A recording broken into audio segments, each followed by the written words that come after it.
தக்காளி தொக்கு செய்ய முதல்ல கடாய் அடுப்பில் வச்சுக்கலாம். கடாய் நல்லா சூடானதுக்கப்புறம் எண்ணெய் ஊற்றிக்கலாம். எண்ணெய் தேவையான அளவு. எண்ணெய் சூடானதுக்கப்புறம் கடுகு போட்டுக்கோங்க. கடுகு இந்த மாதிரி பொரிஞ்சு வர ஸ்டேஜில் கருவேப்பிலை போட்டுக்கலாம்.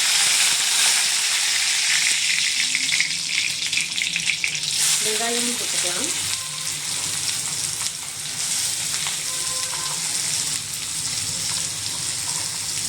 கூடவே நான் பூண்டும் போட்டுறேன்.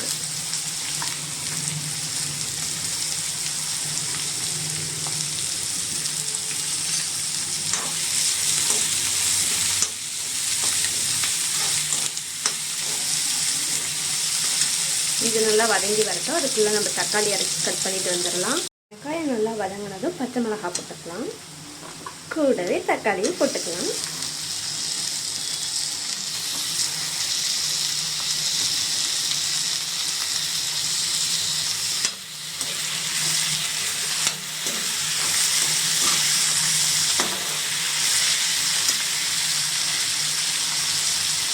தக்காளி நல்லா தண்ணி விடுற ஸ்டேஜுக்கு வந்ததும் கொஞ்சமாக மஞ்சள் போட்டுக்கோங்க.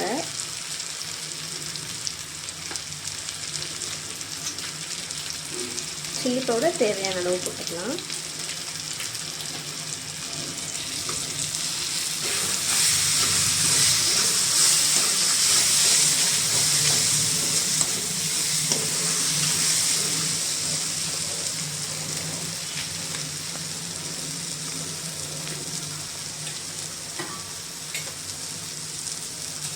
தேவையான அளவுக்கு தண்ணி ஊற்றிக்கலாம்.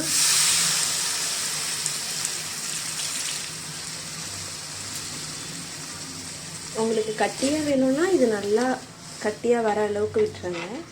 இல்லை தண்ணியாக வேணும்னா தண்ணி கூட வச்சு லைட்டாக கட்டியாக வர ஸ்டேஜ் வரைக்கும் வச்சுக்கலாம். இந்த ஸ்டேஜில் கொத்தமல்லி போட்டுக்கோங்க.